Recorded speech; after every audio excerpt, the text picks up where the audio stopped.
మహామాక్స్ దిగ్గజ గాయని ఆశా భోస్లే కన్నుమూశారు. గత కొంతకాలంగా అనారోగ్యంతో బాధపడుతున్న ఆమె ముంబైలోని బీచ్ క్యాండీ ఆసుపత్రిలో చికిత్స పొందుతూ ఆదివారం తుదిశ్వాస విడిచారు. 9 ఏళ్ల ప్రాయంలోనే కెరీర్ ప్రారంభించిన ఆశ 8 దశాబ్దాల పాటు వేల సంఖ్యలో పాటలు పాడి గిన్నిస్ రికార్డు సృష్టించారు. మెలోడీలు, గజల్స్, క్యాబరే పాటలు ఇలా ఏ జోనర్ అయినా తన గలంతో ప్రాణం పోయడం ఆమె ప్రత్యేకత. 2 జాతీయ అవార్డులు, 7 ఫిలింఫేర్ పురస్కారాలు అందుకున్న ఆమె మరణం భారతీయ సినీ రంగానికి తీరని లోటు అని వివిధ రంగాలకు చెందిన ప్రముఖులు సంతాపం వ్యక్తం చేస్తున్నారు. గత కొన్ని రోజులుగా గుండె, శ్వాసకోశ సంబంధిత సమస్యలతో బాధపడుతున్న ఆమెను కుటుంబ సభ్యులు ముంబైలోని బీచ్ క్యాండీ ఆసుపత్రిలో చేర్చారు. అక్కడ చికిత్స పొందుతుండగా పరిస్థితి విషమించి కన్నుమూసినట్లు ఆమె కుమారుడు ఆనంద్ ఆదివారం వెల్లడించారు. ఆమె మరణ వార్త తెలియగానే యావత్ సినీ ప్రపంచం దిగ్భ్రాంతికి లోనైంది. ఆశా భోస్లే మరణం భారతీయ సినీ రంగానికి తీరని లోటు అని వివిధ రంగాలకు చెందిన ప్రముఖులు, నెటిజన్లు సంతాపం వ్యక్తం చేస్తున్నారు. 1933లో సంగీత నేపథ్యమున్న మంగేష్కర్ కుటుంబంలో జన్మించిన ఆశా భోస్లే కేవలం 9 ఏళ్ల ప్రాయంలోనే గాయనిగా తన వృత్తిని ప్రారంభించారు. తన సోదరి దివంగత లతా మంగేష్కర్తో కలిసి భారతీయ సంగీతానికి 2 కళ్ళుగా నిలిచారు.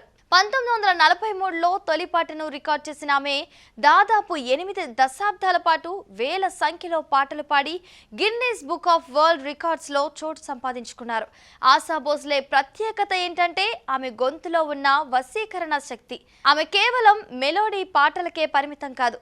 ఒకవైపు క్లబ్ సాంగ్స్, క్యాబరే నెంబర్లతో కుర్రకారును ఉర్రి తొలగిస్తూనే మరోవైపు ఉమ్రావ్ జాన్ వంటి సినిమాల్లో అత్యంత కఠినమైన గజల్ను పాడుతూ తనలోని శాస్త్రీయ సంగీత పటిమను చాటారు.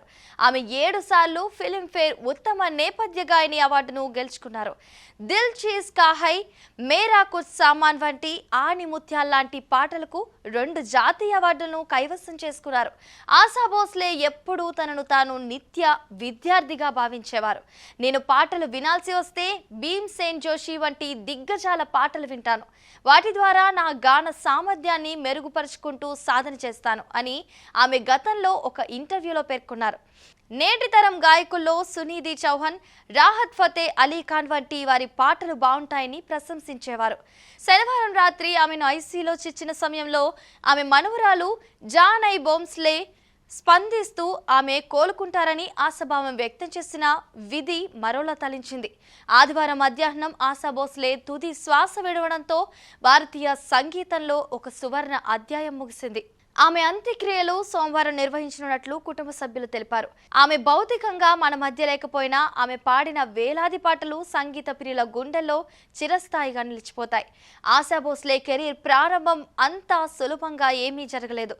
అప్పటికే ఆమె సోదరి లతా మంగేష్కర్, గీతా దత్ వంటి గాయనీమణులు ఇండస్ట్రీని ఏలుతున్నారు. ప్రారంభంలో ఆమెకు కేవలం వ్యాంప్స్, అంతకంటే తక్కువ ప్రాధాన్యత ఉన్న పాటలే వచ్చేవి. కానీ ఆమె తనదైన శైలిని ఏర్పరచుకోవడానికి నిరంతరం శ్రమించారు.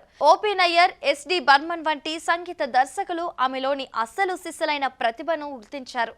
ఆశా భోస్లే ప్రత్యేకత ఏంటంటే ఆమె ఎలాంటి పాటలైనా పాడగలరు. క్లాసికల్ రాగాల నుంచి గజల్స్ వరకు, మాస్ మసాలా పాటల నుండి మెలోడీల వరకు ఆమె గలం ప్రతి భావాన్ని పలికించగలదు. ముఖ్యంగా ఆర్డి బర్మన్తో ఆమె చేసిన ప్రయోగాలు భారతీయ పాప్ సంగీతానికి పునాది వేశాయి. దమ్ ఆరో దమ్, పియాతు అబ్తో ఆజా వంటి పాటలు నేటికి పార్టీలలో మారుమోగుతూనే ఉంటాయి.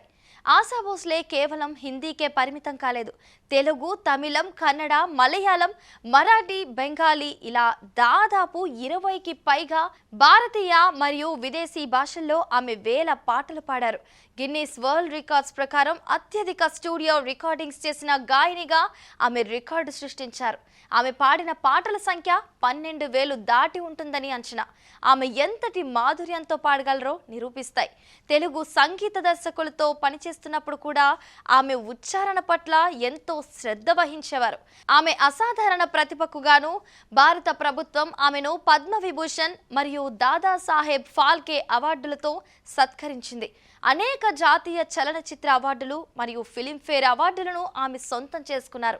ఫిలింఫేర్ ఆమెకు ఏకంగా లైఫ్ టైం అచీవ్మెంట్ అవార్డును ఇచ్చి గౌరవించింది. ఆమె అంత్యక్రియలు సోమవారం నిర్వహించనున్నట్లు కుటుంబ సభ్యులు తెలిపారు. ఆమె భౌతికంగా మన మధ్య లేకపోయినా ఆమె పాడిన వేలాది పాటలు సంగీత ప్రియుల గుండెల్లో చిరస్థాయిగా నిలిచిపోతాయి. సో చూసారు కదండి, ఇది ఇవాల్టి ఎపిసోడ్. మరో ఎపిసోడ్ తో మళ్ళీ కలుద్దాం. అంతవరకు చూస్తూనే ఉండండి మహామైక్స్.